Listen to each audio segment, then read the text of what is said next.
Assalamualaikum warahmatullahi wabarakatuh. Berjumpa lagi di channel Dunia Lele, channel yang membahas seputar pembudidayaan ikan lele, khususnya di segmen pemijahan, perawatan larva lele, dan penjualan bibit lele. Para sahabat semuanya, hari ini hari Sabtu pada tanggal 22 Oktober 2022.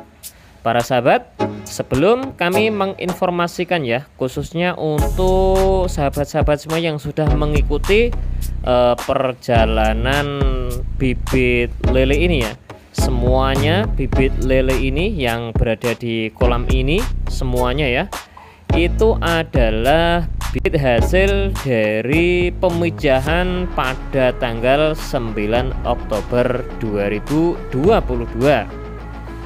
Dan di hari ini adalah hari dimana larva lele ini atau bibit lele ini ya, ini sudah genap berumur 10 hari masa pencacingan. Oleh karena itu di hari ini kami akan melakukan proses penyortirannya, proses penyortiran atau penyerutan atau penggradingan yang pertama kali. Dan di sini kami sudah menyiapkan beberapa kolam ya, ini untuk yang kecil, yang sedang, dan untuk yang besar juga. Baik para sahabat semuanya ya, sebelum kami melakukan proses penyortiran, ada beberapa pengalaman yang kami alami sekaligus sebagai tips untuk teman-teman semuanya, dimana sebelum kita melakukan sortir ada beberapa hal bagi saya itu adalah bagian-bagian yang sangat perlu diperhatikan dan sangat penting sebelum kita melakukan proses penyortiran.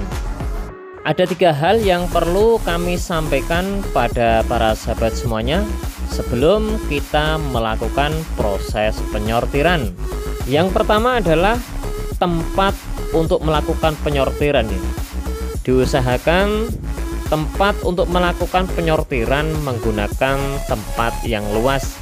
Jangan menggunakan jangan menggunakan bak atau sejenisnya yang mungkin berdiameter kecil ya, karena tempat penyortiran ini nantinya akan dijadikan tempat sementara untuk menampung larva lele atau bibit lele dari berbagai kolam, mungkin bisa puluhan kolam ya, sehingga apabila tempatnya nanti kecil pastinya akan terjadi kepadatan dan bisa memicu kesetresan pada larva lele itu sendiri.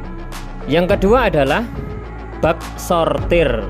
Usahakan ya, bak sortir ini, bak sortir jangan cuma satu saja, kalau bisa lebih dari satu. Tujuannya bak lebih banyak yaitu dapat mempercepat proses kinerja kita saat melakukan proses penyortiran.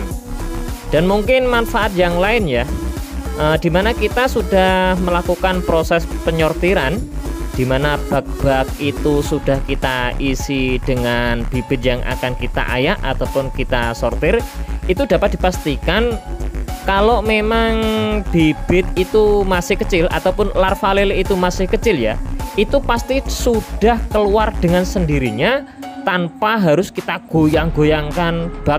Baknya itu harus kita goyang-goyangkan, kita celup, kita angkat, kita celup, kita angkat.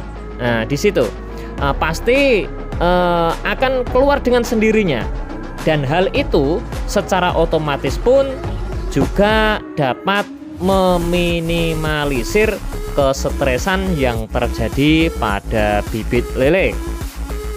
Tips yang ketiga para sahabat ya, tips yang ketiga, diusahakan ketika kita melakukan proses penyortiran, diusahakan dengan benar-benar seleksi, ada bak sortir 3,5, langsung juga ada bak sortir yang 4 mili, dan nanti penyortiran yang berikutnya pasti akan bertambah lagi, ada 4 mili, ada 5 mili, ada 6 mili. Mengapa demikian? Supaya larva lele yang benar-benar masih kecil tidak terbawa pada bak sortir yang lebih besar ya. Sehingga ketika larva lele yang kecil itu terbawa oleh terbawa ikut pada bak yang lebih besar, pasti dapat dipastikan bibit itu nanti akan terjadi kekerdilan atau kuntet ya bahasanya ya, kunting sendiri, karena pasti kalah dengan yang lebih besar. Ketika dia akan makan disenggol yang besar pasti kalah, akhirnya dia tidak akan mendapatkan asupan pakan sama sekali, akhirnya dia akan terjadi kekundingan ya, seperti itu. Dan tips yang keempat para sahabat ya, yang keempat yaitu menyediakan pakan untuk larva lele yang masih terkecil, yaitu kita harus mempersiapkan pakan cacing sutra, dimana di dalam proses penyortiran ini tujuan utamanya itu adalah memisahkan mana bibit yang kecil dengan bibit yang sudah benar-benar besar, mana larva lele yang belum bisa makan sentrat, sama bibit yang sudah siap untuk menerima pakan asupan sentrat. Oleh karena itu, jika kita sudah menyiapkan pakan untuk si kecil ini ya, si yang paling kecil sendiri dengan cacing sutra, itu dapat diharapkan bibit yang terkecil ini dapat secepatnya untuk mendapatkan asupan pakan yang terbaik, sehingga pertumbuhannya pun akan lebih baik dan lebih cepat lagi daripada diberikan pakan pabrikan. Oke para sahabat semuanya ya, mungkin dari beberapa tips tadi bisa dimengerti, dan apabila nanti bermanfaat jangan lupa di like, komen, dan subscribe-nya. Mudah-mudahan bermanfaat dan barokah. Salam dari kami, Dunia Lele. Wassalamualaikum warahmatullahi wabarakatuh.